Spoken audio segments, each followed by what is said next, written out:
எப்படி இருந்துச்சு ma'am Imman sir ஸ்டுடியோக்குள்ள போறது? ஃபர்ஸ்ட் சார் எப்பவுமே ஒரு வார்ம் பர்சன். நம்ம ஒர்க் பண்றோம், நம்ம இது பாட போறோம் அப்படின்ற ஒரு ஃபீலே இருக்காது. இன்ஃபேக்ட் அவரே தான் இப்ப வரைக்கும் இன்னி வரைக்கும் கூட he will only come set the mic. அது பேக்கிங்கா இருக்கட்டும், நம்ம ஒரு சின்ன ஒரு விஷயமா இருந்தா கூட அவரே டியூன் சொல்லி கொடுத்து, அவரே ப்ளே பண்ணி, அவரே வந்து மைக் செட் பண்ணி நிக்க வச்சு, பொசிஷன் நிக்க வச்சு, he'll make you feel so very comfortable. நம்மளுக்கு அது ஒரு ஐயோ நம்ம பண்ண போறோம் பாட போறோங்கிற ஒரு பயத்தை அங்கேயே அவரு ரொம்ப ஈஸியா ஆக்கிடுவாரு நம்மளுக்கு. ஐ திங்க் அந்த மாதிரி கம்போசர்ஸ் ரொம்ப கஷ்டம். வேர் ஹி டசன்ட் அந்த ஒரு இதுவே பார்க்க மாட்டாரு. நம்ம என்ன சின்ன சிங்கர்ஸ் தானே, நம்மளுக்கு அவர் வந்து மைக் செட் பண்ணணுங்கிறது ஒரு அவசியமே இல்ல. அவர் தான் டியூன் எப்பவுமே சொல்லி தருவாரு.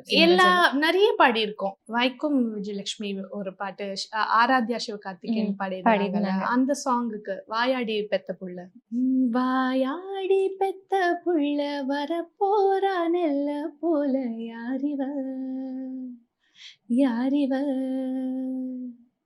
கையில சுத்துற காத்தாடி, காத்துல ஆடுது கூத்தாடி, கண்ணுல கலரா கண்ணாடி, வம்புக்கு வந்து நிப்பா யாரிவ யார் இந்த தூமகள், அந்த அந்த போர்ஷன்